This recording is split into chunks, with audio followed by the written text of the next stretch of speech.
Hi, everyone, and welcome. My name is Jeremy, and I'm a representative of EHN Canada. Thank you so much for joining today's session. We are a nationwide network of treatment centers for addiction, trauma, and mental health. We have facilities located in British Columbia, Alberta, Ontario, Quebec, and Nova Scotia. We offer high-quality inpatient, outpatient, and online treatment programs. For more information, please visit our website at www.ehncanada.com. Just in terms of housekeeping, everyone is on mute and cameras are off for today's webinar, but please feel free to use the Q&A box located at the bottom of your screen to submit any questions for our speaker. We will try to get to as many questions as we can at the end of today's session.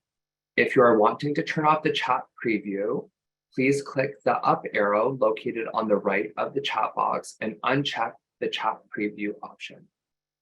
Please remember that this is a professional and inclusive space, and offensive commentary will not be accepted nor tolerated. Today's webinar is being recorded, and we will be sending out a follow-up email sometime mid to late next week that will include the link to today's recording, the slides being presented, and any useful additional resources, as well as your CEU certificate. I am located in Toronto.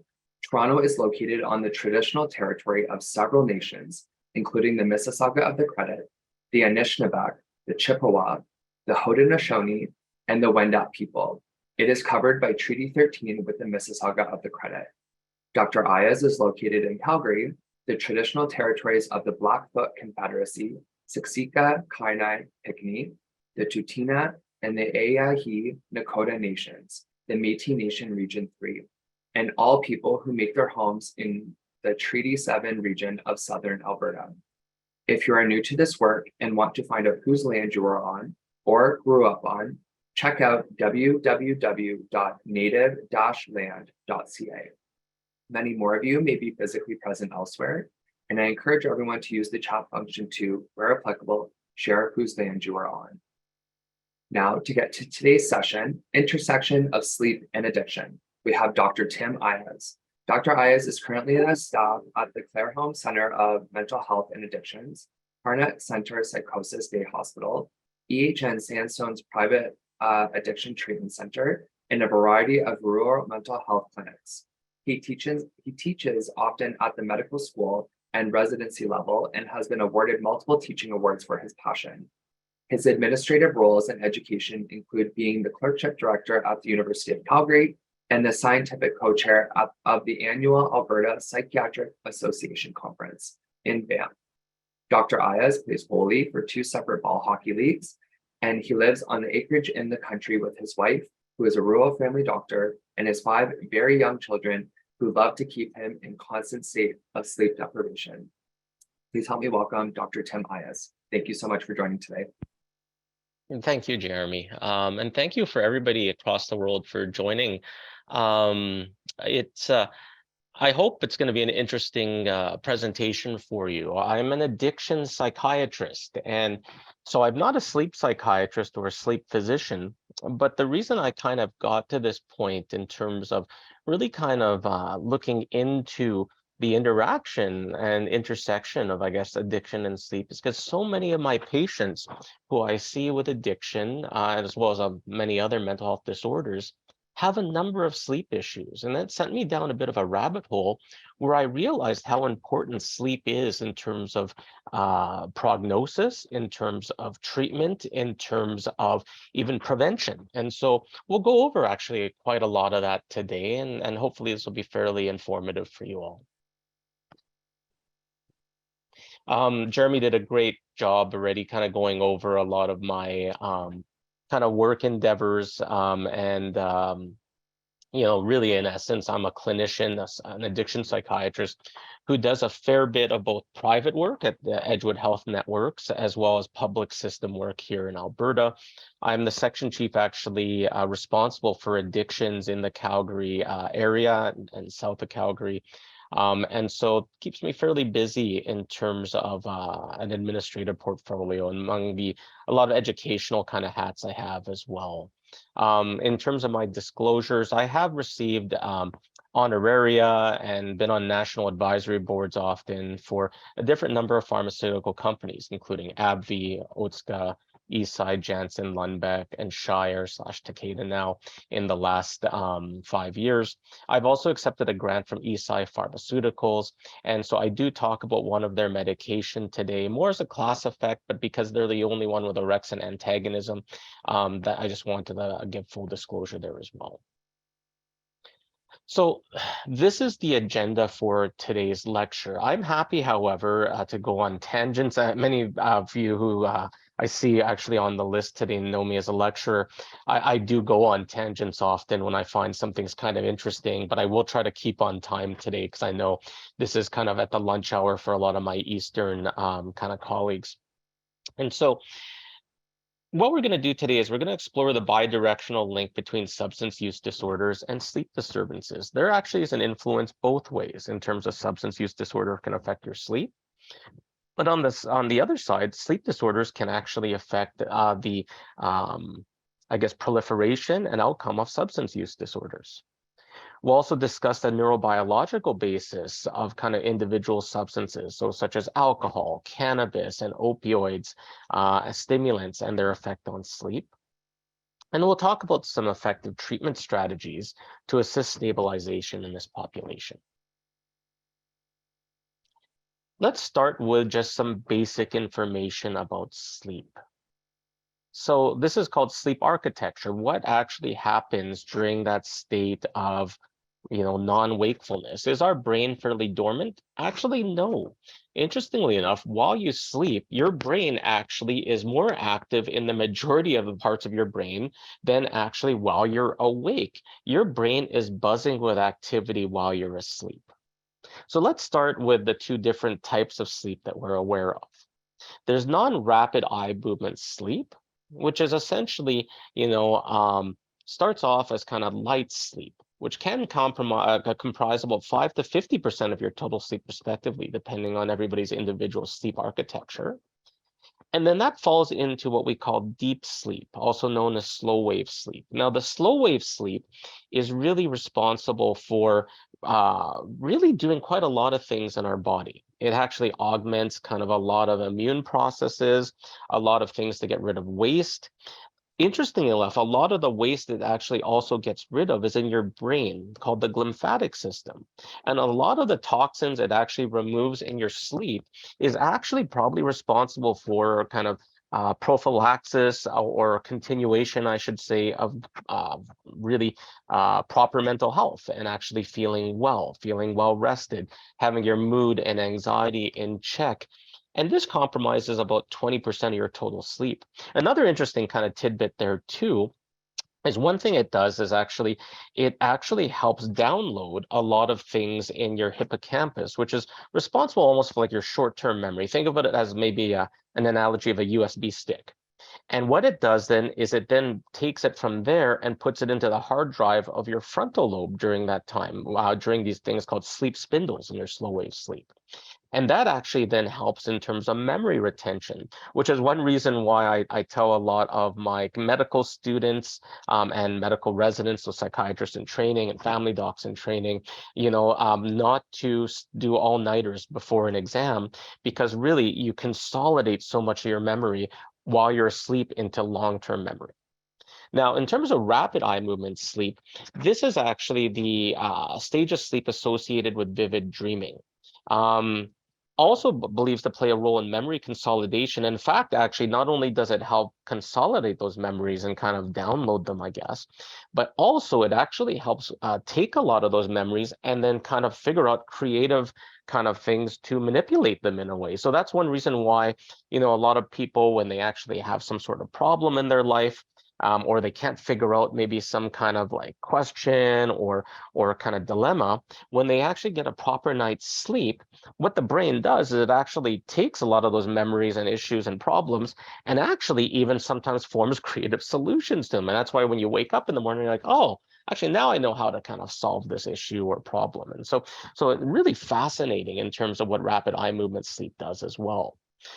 Rapid eye movement sleep is actually also highly associated with emotional regulation and executive functioning, so your cognition, right? And so a lack of that can then lead to kind of cognitive issues, cognitive dulling, probably actually contributes to a lot of what we see as ADHD in adults and children, is maybe just actually the not getting enough REM sleep as well. And of course, emotional regulation. So as psychiatrists, we see people with mood and anxiety disorders. Interestingly enough, as their sleep improves, a lot of that also actually ameliorates to a degree as well. It's not the be all end all, but it is actually a big contributing factor. Now, non-REM and REM sleep actually alternates in 90-minute cycles. And as the night goes on, you get actually more REM sleep kind of hidden into those cycles, and the non-REM sleep kind of diminishes a little bit as the night goes on. And that's why if you treat yourself of kind of sleep by early awakening, that actually can reduce the amount of REM sleep. So if you kind of try to get up after like 6 hours, you're probably getting some, a decent enough of non-REM sleep, but you're cheating yourself of that REM sleep a little bit. And hence, that's one thing you may want to actually consider in terms of elongation of the amount of sleep if you're getting less than 7 hours of sleep. In fact, the World Health Organization suggests 7 hours of sleep is actually what everybody should be getting for proper mental health. And the non-REM and REM sleep cycles will have enough time to kind of go through enough of that. As you get older, both non-REM and REM sleep does decline with age. Doesn't mean you need less sleep though, right? So that's one thing that we really need to target a little bit better actually in the elderly populations. They sleep less, but it's not because they need less, right? And so hence that's something to also work with a lot of our elderly populations to maintain proper mental health. There are a lot of long-term health consequences if you actually don't sleep enough. And I always like to start this with kind of almost an evolutionary perspective. Sleep doesn't make sense from an evolutionary perspective because, frankly, that's a period of time where we're not looking for food, we're not reproducing, and we're actually very vulnerable to predation. Okay, in terms of the old analogy of saber-toothed tigers and things, back in the old days, and they're living in caves and such.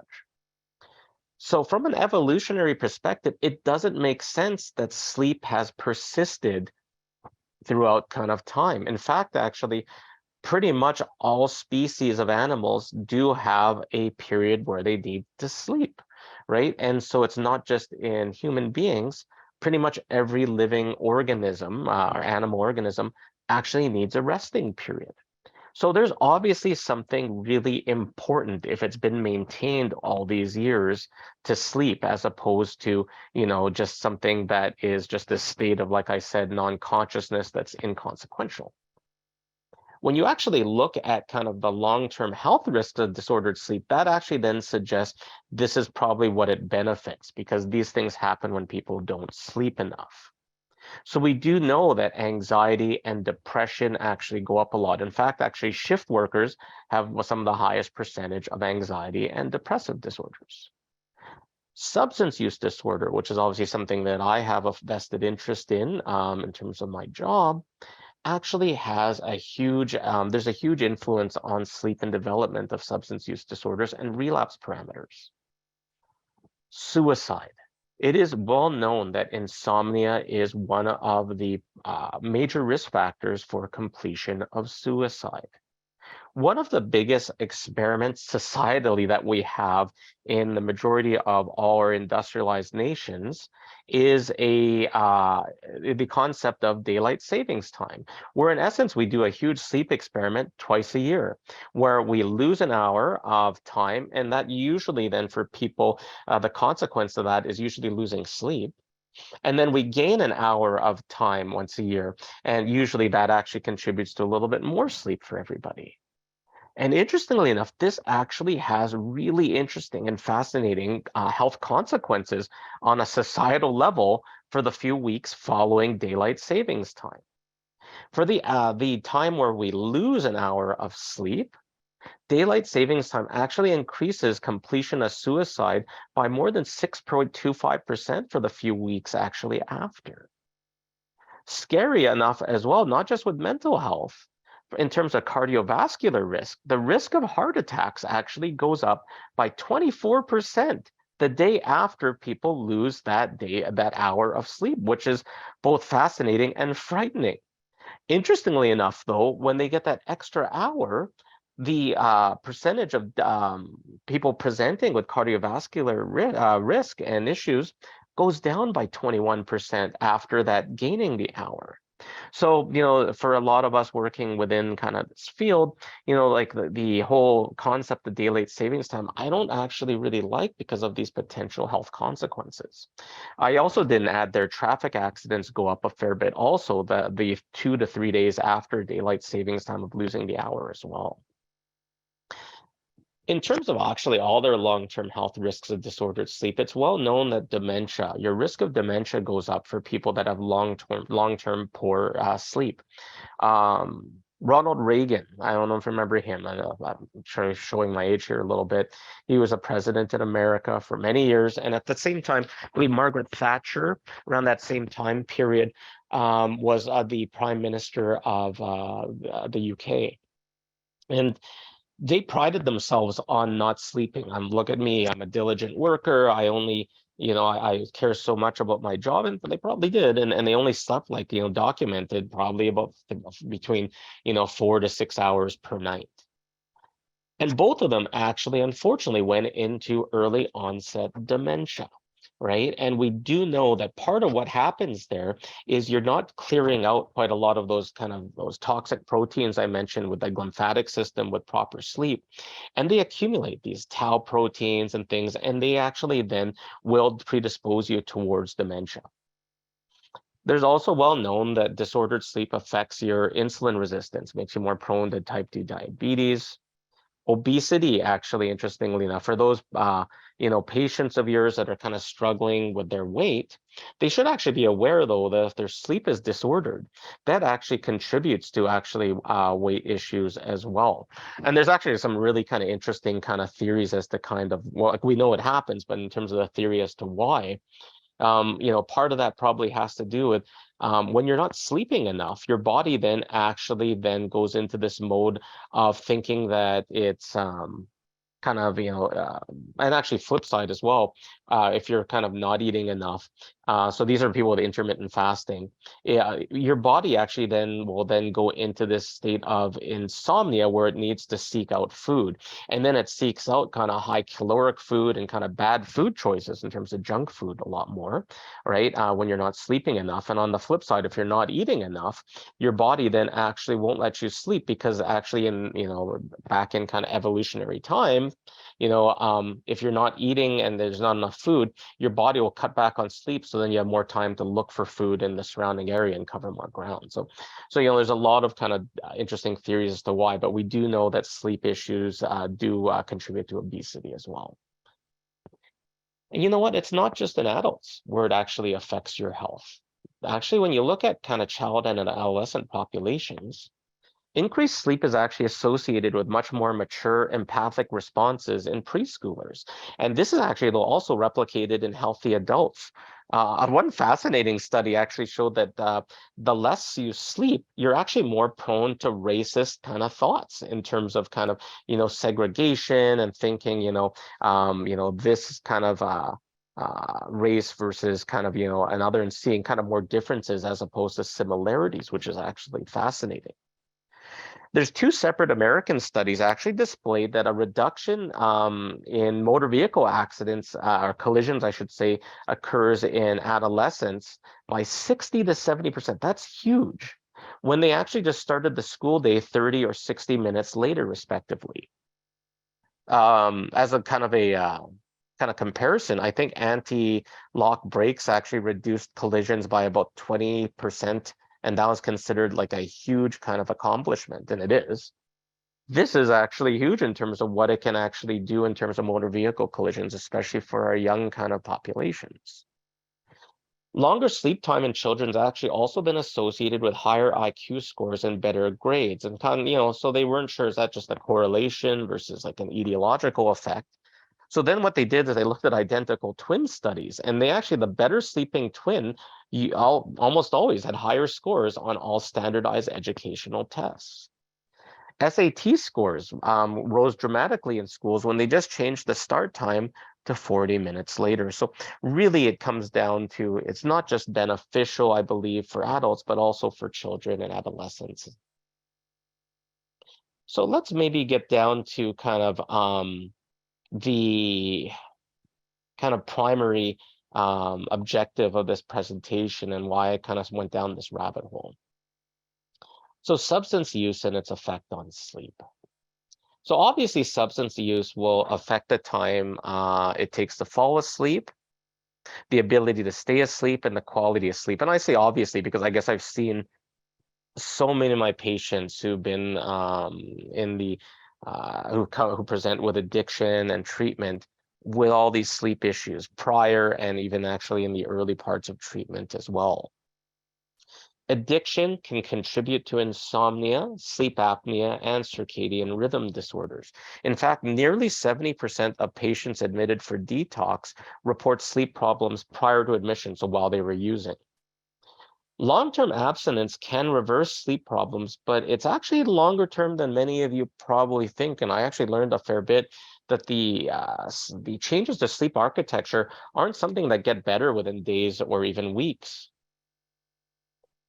Now, sleep disorders can contribute to addiction as well. Now, slow-wave sleep deficiency is actually associated with the development of alcohol use disorder, even seen actually in children who haven't started the alcohol kind of use disorder, who have the family history of alcohol use disorder, though suggesting it potentially might be etiological. Sleep disturbance predicts early onset alcohol and drug use in adolescents. People who suffer insomnia are actually at an increased risk for substance use. And there's a lot of theories as to why. Are they self-medicating their sleep problems, maybe thinking that alcohol or other drugs such as benzos and cannabis will kind of help them fall asleep, or using stimulants to maybe compensate for the daytime fatigue caused by the lost sleep? Impaired sleep may also increase your risk of drug use through maybe impairment of cognition. And also it's been known that it does increase your impulsive kind of risk and traits if you're not sleeping well. Once sobriety is achieved, one of the recognized triggers, unfortunately for relapse, is known to be insomnia. Clinical studies suggest that sleep problems then can reverse the progress and success people have made through alcohol or drug treatment and precipitate these relapses to addiction or back to addiction or dependence. There's a lot of kind of thought in terms of why insomnia then causes relapse. There's a psychological hypothesis that sleep deprivation and then is associated as a classical conditioning response to times when you were using drugs or alcohol. So those times I wasn't sleeping well, so hence I'm not sleeping well now. And this is almost an environmental cue that, okay, this is even subconsciously, this is the time I usually use. From a neurobiological basis as well, so even outside that psychological kind of thought, sleep deprivation may cause increased density and sensitivity of your dopamine receptors. Even, after one night of sleep deprivation, your dopamine levels go up in your kind of deep brain. This may then cause a conditioning response, as this is a cue similar to when you would use drugs before, and you would also get that dopamine rush in your deep brain. And hence then you kind of associate the insomnia then with use. And then hence then you kind of start seeking out kind of the drug of use that you are addicted to. Hence, sleep disorders and other barriers to getting sufficient sleep are really important factors to really target in prevention. So even after we kind of help them with their initial addiction, we really need to stay on top of making sure their sleep continues to be stable. So let's go over actually individual types of substances and what they do to your sleep. Alcohol. So alcohol, interestingly enough, is one of the most potent decreasers of REM sleep that we're aware of. It really just sucks the REM sleep, unfortunately, out of you and causes fragmented sleep throughout the night. There's a lot of theories as to kind of why. Is it from GABA? Is it cholinergic transmission? Is it kind of neuroactive steroids? Is it even from like adenosine buildup? And then that kind of throws things off. But all we do know that it does decrease REM sleep and also your non-REM sleep as well in terms of deep sleep. People think, well, that I don't really understand. I thought, we dream more in REM sleep, and actually, while I'm using and I do seem to remember a lot of my dreams more. It's because actually your sleep is so bad that your body, and I should say your brain, kind of tries to cram in as much, like concentrate the REM sleep in that small period of time near the end, right? And so that's why the dreams actually can be a bit more vivid actually when you're using alcohol. Now, when people stop using alcohol, they actually have a bit of a REM rebound where actually then their body is rushed with REM sleep, but it's still not good sleep. Actually, about 2/3 of patients develop insomnia during withdrawal. And insomnia, interestingly enough, is the most common reported symptom of alcohol withdrawal following cessation of alcohol use. Like I had mentioned earlier, people think, okay, well, once the tremors are done, once kind of the initial kind of, nausea and vomiting and kind of body aches are kind of done, is their sleep back to normal? No. The effects on sleep architecture in terms of all those things I showed you about non-REM and REM sleep before may take months, even up to 3 years of sobriety to normalize in one study. And this is actually likely due to persistent changes in your brain matter and your prefrontal cortex. Now, in terms of treatment, what treatments have actually been shown possibly to be a benefit? Now, quetiapine had assisted for sleep improvement, but then had mixed results in regards to actually abstinence later. Trazodone is actually associated with worse outcomes regarding abstinence as well, which was surprising. Melatonin improved sleep measures, but we're talking about maybe 5% sleep efficiency. It wasn't really that robust. Gabapentin, though, improves sleep and abstinence outcomes. So gabapentin is one you should probably consider in this population. And then later, I'll kind of go over into a separate slide as to why orexin antagonists should also be considered as well in this population specifically. The opioid epidemic, right? And which, we're actually having a fairly good grasp on pre-COVID, but then COVID has really thrown everything into disarray. And I just did a presentation on this yesterday for a provincial addiction group here. And it's fascinating in terms of kind of why, and I can go into that later if you'd like in the question period. But opioids will affect your sleep cycle. They bind to your body's mu opioid receptors. And then unfortunately, this actually speeds up the transition between all the stages of sleep, which makes it very difficult to achieve that deep sleep you need. It actually directly suppresses that slow wave sleep that I said that I showed you earlier was so vital for a lot of your bodily kind of functions and metabolism. So opioids can assist sleep for people who actually have chronic pain, and that's kind of the reason why they keep getting up. So yeah, in those populations it can help. And actually for something called periodic limb movement syndrome, opioids actually help for that as well. So opioids can assist sleep in particular disorders. But generally, though, insomnia actually occurs for most people who actually are currently taking opioids, and also is once again the most common withdrawal symptom. So with the withdrawal symptoms, people kind of it's hard to get to sleep in terms of sleep latency. Their total sleep time is reduced, and they get up often. It's very fragmented.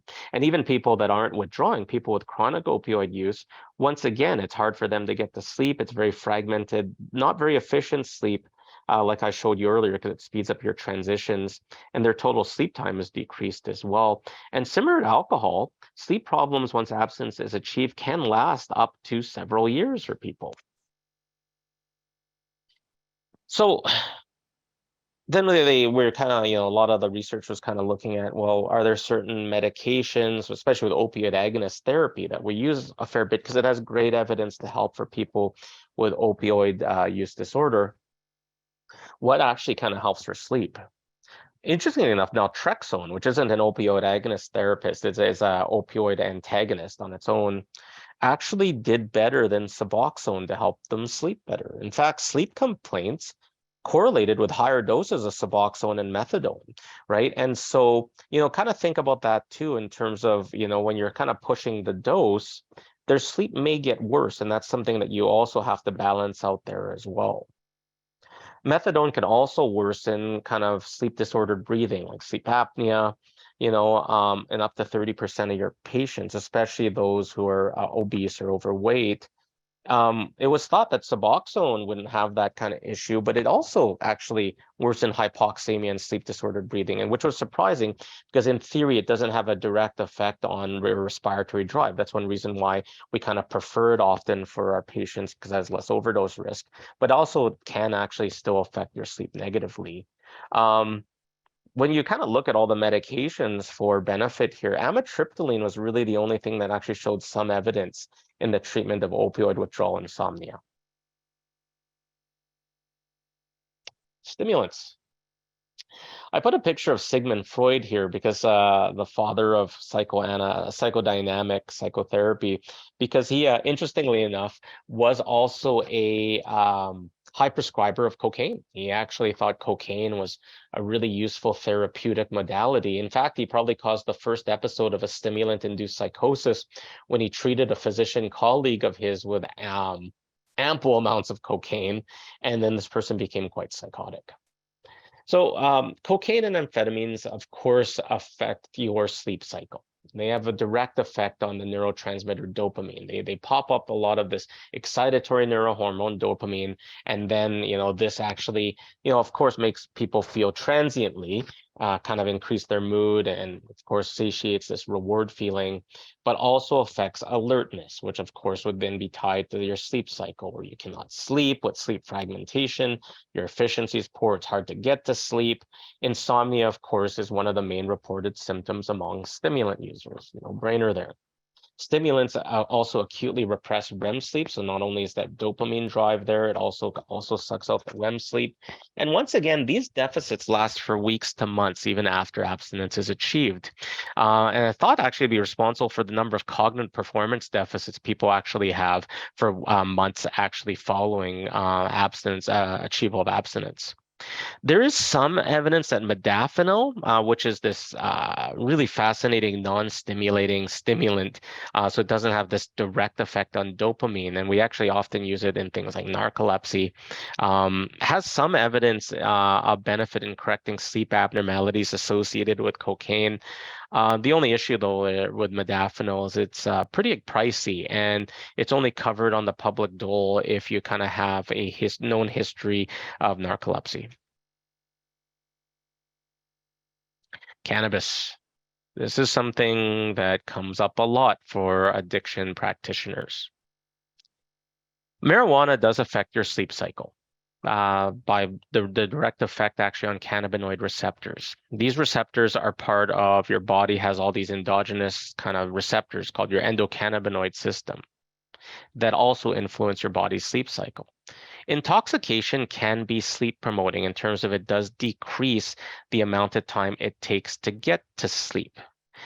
However, if you have chronic use of cannabis, this actually, though, then lessens that sleep promoting effect. And that actually is one reason why the tolerance occurs, because people keep chasing that. And then hence they kind of start using more, and they start using a higher potency or using it more frequently. And then that actually then unfortunately then leads to addiction. And then actually, like in the past, people would always argue there's no withdrawal effects when you stop using cannabis. Actually, that's totally not true. Just a lot of the withdrawal effects aren't like as apparent physically as, let's say, alcohol or sedative use, where you kind of have the shakes, and opioids where you have the myalgias and such, and the vomiting. A lot of them actually, the issues actually with withdrawal of cannabis actually are sleep related and anxiety related, right? Where they get this surge of anxiety and this dysphoric kind of issue there.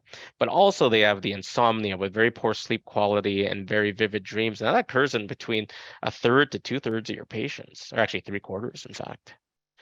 And once again, these things don't kind of ameliorate right away. It actually takes usually at least a month and a half for your sleep to recorrect after you stop using cannabis. Nabilone, which is actually a synthetic THC analog that we can prescribe, has been shown, though, to reverse the withdrawal-related irritability and disruptions in sleep. And interestingly enough, too, is now shown to actually maybe help for long-term abstinence as well.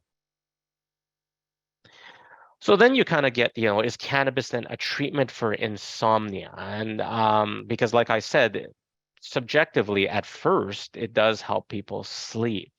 And that's usually more through kind of, CBD is thought to be responsible for helping a disruption in circadian rhythms, and THC, like I said, kind of decreases that sleep latency time. And there's some argument that maybe CBD may have a therapeutic potential for the treatment of insomnia and even sleep apnea. However, higher doses are actually pretty stimulating. And then additionally, like I was showing you before, people get tolerant to it pretty quickly. And so hence, it's not something that's really a great long-term option. THC, like I said, decreases your sleep latency, but then, for chronic use, your sleep quality goes downhill. Nabilone might help in terms of assisting for sleep for chronic kind of issues, especially if it's PTSD nightmares are associated there as well. Um, Generally, though, there's a lot of literature that seems that will show that cannabis use has a lot of long-term mental and physical health risks rather than benefits. So for instance, never give cannabis chronically, any cannabis product to anybody under the age of, I would say, actually early 20s. The reason for that is affects your synaptic pruning, which is kind of this cognitive kind of pruning that actually occurs in your brain, and is kind of done kind of by your early 20s. But it showed that there's a lot of evidence that shows disruption of kind of that normal process actually puts you at a very high risk to develop psychosis down the road. In fact, actually, if you actually consistently use cannabis before the age of 15, your risk of actually developing a psychotic disorder by your mid-20s are 12 times more than the general population. And they think that has a lot to do with that disruption in the synaptic pruning. Um, like I said, cannabis use has that kind of, tolerance and addiction, right? Where then people keep kind of chasing kind of that sleep issue. And then, then they develop an addiction. And about 22% of people who actually use cannabis can actually be qualified for the diagnosis of a cannabis use disorder. Also, cannabis use is associated with much worse outcomes and functioning in people with bipolar disorder and depression. So really, from like a mental health perspective, really, it's very insufficient to support the prescription of cannabis for the treatment of psychiatric disorders or sleep issues. In terms of also the physical health issues there as well, it's known to actually, of course, cause lung impairment. It is a carcinogen. People forget that often. They think, oh well, it's safer than everything else. Well, actually, it actually does have a lot of long-term kind of health effects, and also for our kind of patients who are pregnant as well. It does actually have kind of worse outcomes in terms of low birth weight and impaired neurodevelopment actually in the fetus. So something to also consider there as well. I actually put a picture of shatter there, which is this resin that people use. And the reason I put it there is because people kind of forget how the potency has changed a lot in the last, like, I'd say 30 years, where like the average potency, I mean, first of all, people have been using cannabis even like from time, like they actually found like archaeological evidence that like cavemen were probably using cannabis. They found bird kind of resin in there and like, okay, well, that's, they even started using it then. The percentage of THC until about the 1970s, 80s was like 2 to 3%, right? Resins here, such as shatter, can actually be up to 80 to 100%. And so what we're dealing with now is just totally really unprecedented. And I think that's why we're actually seeing a lot more of these kind of mental health issues with it now as well. Okay, so let's talk about treatment. How do we treat insomnia? And um, the gold standard treatment actually isn't medication. The gold standard treatment is something called CBTI, cognitive behavioral therapy for insomnia. And I'll kind of go over kind of what it is, but there's a lot of really interesting techniques put into that, and actually does way better than medications on comparison trials. And this can be delivered in online, in person, or self-guided.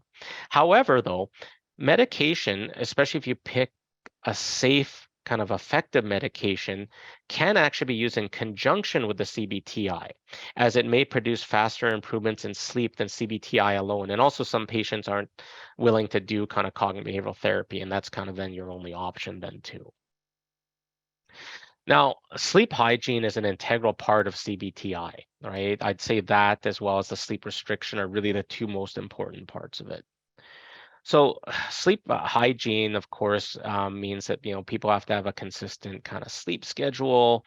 So not sleeping in days that they couldn't go to bed very well, like the night before. So getting up at like 8 o'clock every day.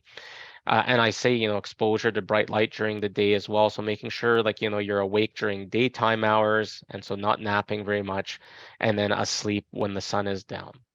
Having these daily routines, having exercise as part of your day, but not late in the day. And a lot of people think it's because it's your sympathetic nervous system is kind of, just kind of, running on high from the late night hockey game, which I'm also guilty of actually attending as well. It's not actually that. It's because your core temperature actually takes a while to come down. Your sympathetic nervous system will come down actually pretty quickly after you leave the rink or whatever you're doing, but your core body temperature stays up for hours. And actually, that's probably what disrupts your sleep, because you actually have to have a lower core body temperature to be able to sleep. The use for sleep and sex only for the bed, right? Because, a lot of people will associate their bed then with like, video games or watching TV, which also kind of have that bright light kind of issue as well, right? And so really kind of restricting the time in there as well for just that. And electronic devices. I know that the AASM actually said 30 minutes before bedtime. I actually tell my patients 2 hours before bedtime to avoid that melatonin kind of reduction, because bright lights fool your brain. And a lot of our iPhones, iPads, laptops actually are so bright, even with that blue filter that people think, oh, I'll put on that blue filter, so it'll be fine. It still fools your brain, and it still thinks it's kind of daytime. Um, Larger heavy meals actually should be avoided before bedtime. But then on the flip side of that, people who do intermittent fasting, so they only eat from like, let's say, noon till 6 p.m., they actually often have actually problems with sleep as well, because of that kind of starvation kind of thing I told you about earlier. Of course, alcohol and all the substances I talked about before. People forget also the half-life of caffeine. The half-life of caffeine is 5 hours, meaning there's still caffeine in your system 10 hours later. And so people who actually have coffee with dinner or even kind of late afternoon will still actually have an element of caffeine in their system when they try to go to bed by like 10 or 11 o'clock. In fact, actually, if you're on like some other medications as well, like such as antipsychotics, it actually lasts longer because they compete for an enzyme that metabolizes caffeine. There's a number of CBTI resources for patients online in app or website form. They are a bit pricey, but it is something that actually has been shown to be almost equivalent to actually getting it in person. However, seeing like a skilled practitioner for some either individual or group CBTI is actually recommended. I know at Edgewood Health Network at the Sandstone facility I work in, we're trying to incorporate it into our CBT classes as well. It's really an integral part of treatment. Um, let's talk about medications. So in terms of benzodiazepines and the Z drugs, I don't recommend them. They work short term. They shows it helps with sleep onset and maintenance. There are so many kind of long-term health consequences associated with those types of medication. Of course, addiction to them as well, but also, of course, with a lot of issues in regards to dementia, cognitive impairment, fall and motor vehicle collision risk. Interestingly enough, there's some stats that show they're also at risk for heart disease and cancer while they're on them, 4 times, and their mortality rate is about 4 to 5 times more while you're on those types of drugs compared to other sedatives or people not using them. Doxepin is a tricyclic antidepressant. It primarily works on an antihistaminergic kind of load. That one can be considered. However, a lot of the TCAs have a lot of anticholinergic side effects, and that's one thing that, kind of limits their kind of titration to get them to an effective dose. Like I had mentioned earlier, I don't really like using the benzos and Z drugs long term. In fact, actually, there's a lot of kind of deprescribing kind of uh, I guess recommendations saying that really 4 weeks should be the limit for any of them. So off-label, we use a lot of other medications. I had mentioned quetiapine, trazodone, mirtazapine. The TCAs are in theory off-label outside of the doxepin. Gabapentin and pregabalin. They all, though, as you can kind of see here, have a whole host of side effects as well. And so, you kind of have to be a little bit careful in terms of the utilization of them. In terms of what they all do to your sleep architecture, some of which actually, is really interesting. So if it's slow wave sleep you're targeting, trazodone and mirtazapine kind of do okay there, and the TCAs and even like the Sericals, and the antipsychotics, but all of them actually don't really affect your REM sleep. In fact, actually, a lot of them decrease it. The only medication kind of known to increase both your non-REM and REM sleep that I'm aware of is Lemborexant, also known as Dayvigo, which is the orexin antagonist, which I'll kind of talk about. It's a new medication that's come out fairly recently, and a lot of the data is fairly promising, both in terms of sleep potential as well as for our patients with addiction. In terms of non-prescription kind of things that people use, like I already went over why alcohol and cannabis are not something you should consider. Melatonin is the only one I'm going to pick out of here. Melatonin can increase your sleep efficiency by about 5%. It's generally fairly well tolerated. It doesn't really help much. And the trouble also is, people aren't really using it kind of the way it should be used. So melatonin actually, essentially, if you take your melatonin and you stay up for like another hour, pretty much all the ambient light around you will actually just diffuse it out of your system. You really actually don't need high doses of melatonin for effectiveness. You can actually get away with 1 to 3 milligrams, so long as you kind of take it fairly shortly before you actually close your eyes and don't have any light anymore. Or actually, if you wear something that would, like some sunglasses or some light blocking glasses that actually will make sure that the light, some ambient light around you, doesn't drive it out of your system. Now, all these medications that I kind of showed you before outside of the Lemborexant, kind of just knock you out, right? So a new concept that was brought up is, well, instead of knocking you out, why don't we just kind of stop the thing that wakes us up? And that would be this orexin, a neurohormone responsible for hunger, but also for wakefulness. And so Lemborexant, or Dayvigo, is this medication that actually then just targets that, and it kind of stops people from kind of getting woken up by this neurohormone that kind of surges. And so it really helps for people with like kind of fragmented sleep and kind of, people that kind of get up often or earlier than they want. And the nice thing also, it doesn't really hit a lot of the binding sites that, are often seen for other sedatives, such as GABA, which is kind of that addictive one that we kind of try to stay away from a lot. Serotonin, noradrenaline, dopamine, all those guys, histamine, doesn't touch those. And then actually, if you look at kind of this huge meta-analysis, and Soprani actually was involved in the huge meta-analysis of antidepressants back in 2018, 2019. So well-respected kind of person who looks at meta-analyses. And meta-analysis, for those of you on here, essentially is looking at all the studies available on something and condensing them and using really, really cool scientific methods of comparison of all these studies, then figure out, okay, from all the data ever kind of known about this, what can we derive? And really what they found was they tried to look at gosh, I'll just show you. They looked at efficacy, acceptability, tolerability, and safety. Acceptability and tolerability, we didn't really show actually all that much in terms of kind of, things that really smoke placebo in any way. In terms of efficacy, one of the Z drugs made that kind of list for the top 2, but then so did Lemborexant. But then when you look at safety, all the Z drugs and the benzodiazepines were kind of knocked out of there, of course. And the really only kind of thing that was kind of shown to be pretty safe then was the Lemborexant. So it's the only one that kind of made both those lists for both efficacy and safety. Now, outside of that meta-analysis, orexin's actually been shown to be actually an integral part of the reward pathway, these cells kind of responsible for addiction in your deep brain. And that's probably why actually people actually also get cross addiction, because not only does it actually then cause, addiction to whatever you are addicted to at the time, you kind of get these pools that are actually then there. And that's so hence, even after you stop using, let's say, alcohol, you're actually more prone to actually then getting an addiction to something else, because you start developing these pools of orexin that's actually responsible for kind of these salient rewards. So, so people who are actually, who have actually addictions to cocaine, opioids, alcohol, the number of orexin receptors they have actually goes up, right? And they have these orexin pools.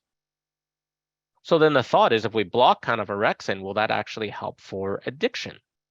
Actually, furthermore, actually, I'd also add too, but with narcolepsy, these patients actually are known to actually have these orexin deficiencies. That's why they actually have these weird kind of sleep issues where they just kind of randomly kind of fall asleep, and right, and about actually 95% actually reduction when they do these postmortem studies. They never seem to actually have addiction though, despite chronic exposure to stimulants, and they actually think that might actually have to do with the fact that they don't have this orexin pool. So when you actually think, okay, well, if I block orexin, will that actually help for addiction? That actually has been shown, yeah, in animal studies initially they did this, and it actually helped for addictions with cocaine, nicotine, alcohol, and fentanyl in terms of drug-seeking behavior. And then furthermore, when they actually then studied this in kind of human studies, they actually found that it actually helped for those patients who are actually have alcohol use disorder and insomnia, where first of all, it helped actually that negative kind of dip in mood that people get actually when they withdraw, but also achieved better abstinence outcomes, especially if you combined it with baclofen or gabapentin. And I mentioned gabapentin earlier as well. And so not only probably does it help for that sleep disruption, which kind of makes kind of your more prone to relapse, but it probably also actually helps in regards to this direct effect actually on these kind of addiction neurohormones. Lemborexant, just like some quick clinical pearls about it, it does work pretty quickly. It works within kind of half an hour, so it decreases our sleep latency time. You know, um, Improvements are sustained actually over the year as well, and they don't get tolerant. They don't start gobbling up more and more and need more and more. It's very safe and well tolerated. The amount of side effects is fairly negligible. Um, Total sleep time goes up. And then the interesting thing too there as well is they've done these studies on kind of, does it increase fall risk or even your driving risk the next day? And there was no impairment seen. Now, so I wanted to know, well, could this be abused though? Because a lot of sedatives are abused. And they actually found, well, first of all, they made sure it didn't hit dopamine or GABA receptors, which are really responsible for the drugs of abuse. They made sure that you couldn't really manipulate these tablets as well. We know that there's no physical dependence or withdrawal phenomenon. Actually, I didn't add this, but there was a study that followed people for a year, and when they kind of went off of it, there wasn't really any withdrawal, and actually their sleep was still actually pretty good.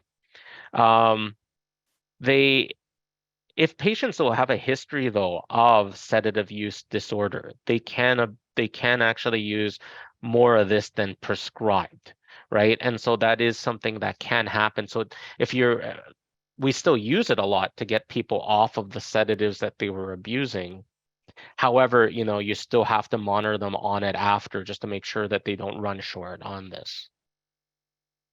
So really in summary, problematic use of substances can cause a number of sleep disruptions, both acute and chronic, even after abstinence is achieved. There's a significant association between the development of substance use disorders in patients with insomnia. A major predictor of relapse is unfortunately insomnia, so that's something we really should target more.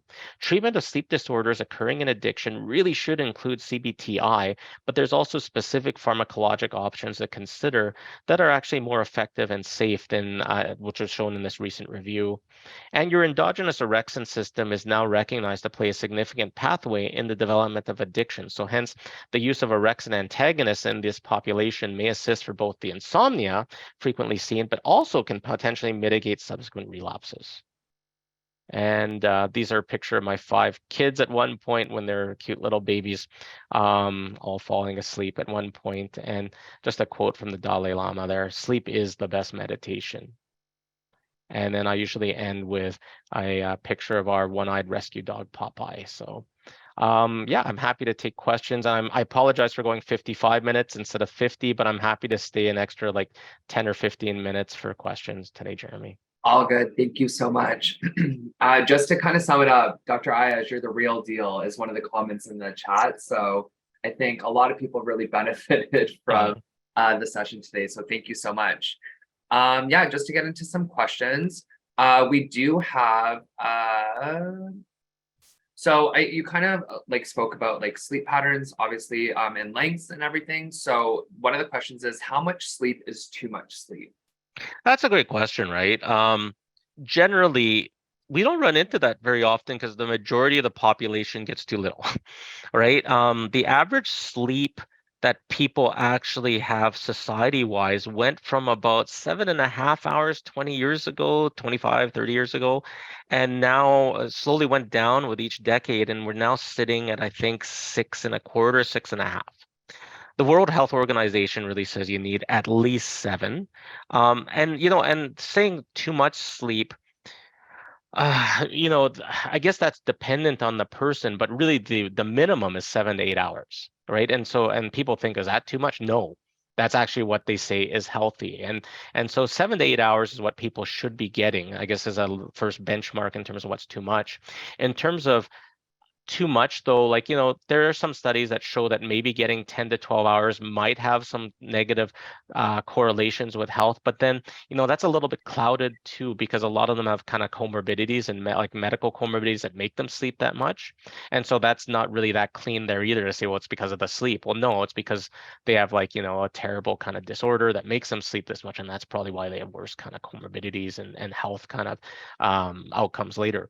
So really, too much sleep is rare. Um, if they're sleeping like 16 hours a day, yeah, then something's wrong, right? And they should be worked up for something probably, right? And adolescents sometimes need more as well, I want to add, right? So if they're sleeping like 12 hours on the weekend, that's not necessarily a bad thing. Um, but yeah, like I guess in a nutshell, um, too little sleep is more the kind of issue, I think. Yeah, no problem. Yeah, I think back to myself too, like even like you said, adolescent years, I would average like 10 to 12 hours on a weekend, right? Like Hmm. no problem for me, but now I'm lucky if I get 7. So Yeah. like last night I got 7 hours and I woke up a refreshed person. And you know what, Jeremy? It affects so many different parts of your life. It affects your alertness, your cognition, your libido. It affects your empathy. It affects so many different things in a positive way if you get 7, 8 hours. And so I know after I went down this rabbit hole myself, I've been actually trying to be diligent, because I used to be the type of guy that worked till 2 in the morning every night, finishing presentations and like this and lots of emails because all the like administrative positions I have. And then I would only get about 4 to 5 hours of sleep, and then repeat, and then maybe get 7 hours at one point on the weekend if I'm lucky, if the kids didn't have something that morning, right? And no, now I actually make sure I try to shut things down by about 11 or 12, right, and try to get in the 7 hours if possible. Absolutely. Yeah. So there's a question here too. Are there any books on addiction and sleep that you would recommend? If So I'm happy to share like the PDF of a lot of these slides. Obviously not the personal pictures I put up, but so I did essentially reference all the studies I looked at. If you actually want just kind of like a base kind of thing that actually doesn't really go over addiction and sleep, but it actually goes over kind of just sleep in general. The book by Matthew Walker, it's actually here it is, Why We Sleep, published in 2017. Um, Bill Gates actually rated it as one of the top 5 books that actually influenced his life. Um, it is fascinating, right? And it goes over a lot of the things I've shown you in terms of the benefits of sleep, right? Doesn't really talk about addiction as much, but like if you're looking for addiction related things, like I said, I've kind of referenced a lot of the papers I used. But in terms of a general primer on why sleep's really important, it's fantastic. He also has a ton of podcasts as well. You can just kind of look up on Apple or Google. Awesome. Yeah, thank you. Yeah. I'll make sure to include that in the follow-up email. So, Mm. and then it looks like we just have time for one more question, just being mindful of everybody on their lunch hour or in their workday. I'm happy to stay longer though, like another 5 or 10, but if people want to log off, obviously please do. Okay. I will do. So There's a question here. Is it true that melatonin stops working after 3 days of consecutive use? No, I haven't heard that. The what I have heard though is like so you don't really get the tolerance to it very often. But like I said, the thing that kind of nullifies its effect is people take it really early, right? So they take it like an hour before bed or even a half an hour, but then they go on their phone or they do something with bright lights or just like sit kind of in a room with bright lights on. And essentially it drives it out of your system by the time you actually go to bed, right? And so to my knowledge, melatonin doesn't have a tolerance issue, but I think most people are using it incorrectly. And like they start using 10 milligrams and like these like hyper doses or long or 20, when really you could probably get away with 1 or 2, 3 milligrams if you use it correctly and Sure. it'd be more efficient. Yeah. Perfect. Thank you. I will just be mindful of time and everything. I will ask one more. So can you discuss the relationship between depression and sleep cycles? Either with Yeah, or without yeah. sleep. So depression, anxiety, a lot of them. So first of all, there's two things that can usually happen to your sleep cycle. Hypersomnia, where then people sleep too much, which is considered an atypical kind of type of depression. Maybe 10% of people with depression. Um, and usually it's actually indicative, by the way, of probably more bipolar depression. So you really have to screen well there for that. But then on the flip side, though, the majority of people with depression actually have insomnia, where they're not sleeping very well. They have kind of sleep latency where it's hard to get to sleep, and then they have actually frequent awakenings with sleep fragmentation, and then often actually early late onset insomnia where they're just kind of out of bed by like 5 or 6, or they're not out of bed but they're just lying there with their eyes wide open, right? And so depression and anxiety disorders have a huge effect on your sleep for sure, and vice versa. Perfect. Yeah, the sleep perpetuates it. Thank you. And then why not? I'll ask one more because there's lots. So so they're wondering about gender and sleep. So is it true that women need more sleep than men? I don't know that. That's a great question. I've never heard that before. I'm not a sleep psychiatrist, Sure. right? I'm an addiction psychiatrist. I haven't heard that before. I know during pregnancy, your need for sleep obviously it goes up significantly, but I don't know about general gender differences in sleep. I've never read that anywhere before, but like I said, that's not my wheelhouse usually. Doesn't Fair. mean it's Yeah, not true. no problem. Yeah. And then there's just an inquiry too about the drug use and COVID talk that you mentioned. If you could expand a little on it. Oh, sure. Um, so COVID unfortunately caused an increased amount of mortality rates, both from alcohol and opioid and other kind of unintentional overdoses. And there's a lot of reasons for that. But in essence, what happened with COVID-19 is casual use went down of a lot of things, especially kind of party drugs like ecstasy, MDMA, but use of kind of cannabis and alcohol went up significantly. And then also the opioid supply has been much more contaminated since COVID. And there's more carfentanil. A lot of 8 balls actually have meth, carfentanil, and fentanyl and benzos in them, right? And so really it kind of comes down to then that's probably why the mortality rates have gone up a fair bit. And also the provision of services was really derailed for like at least a year, where went kind of more virtual, wasn't as much in person, groups are shut down, right? And so unfortunately then the consequences now that we're still kind of reeling from, I'll be honest, are still prevalent, and that's why addiction rates are higher. Also, there's actually a lot of studies that show after any traumatic event that affects a society, addiction rates go up a lot. So that was seen with Hurricane Katrina, a lot of floods, those kind of things, earthquakes in other parts of the world. COVID was a global mass traumatic event in terms of its economic impact, in terms of the health impacts of the population. A lot of people lost people in terms of the mortality, right? It was horrible, right? And so, hence, I think we're also reaping the consequences of that in terms of the addiction presentations have gone up. Perfect. Yeah. Yeah. That makes a lot of sense. And that could Mhm. be obviously a presentation within itself, as you did. It Um, literally was a presentation in yeah, itself for me yesterday. Yeah, literally. that's right. So Yeah. it's okay. We'll have to bring you back. We'll have to bring you back. So thank you again so much, Dr. Ayas, for your time today and for your insight and all of your expertise on this topic. Just to echo what everybody's saying, very informative and a different lens in comparison to what other people have presented on this topic. So thank you so much. Yeah. Yeah. Thank you. It's been a pleasure. Of course. And to everybody in attendance today, thank you for your attendance. And as mentioned previously, we will be sending out a email that will include a copy of today's recording, the slideshow, as well as some additional resources, along with your CEU certificate. And that will be sent sometime mid to late next week. Until then, take care.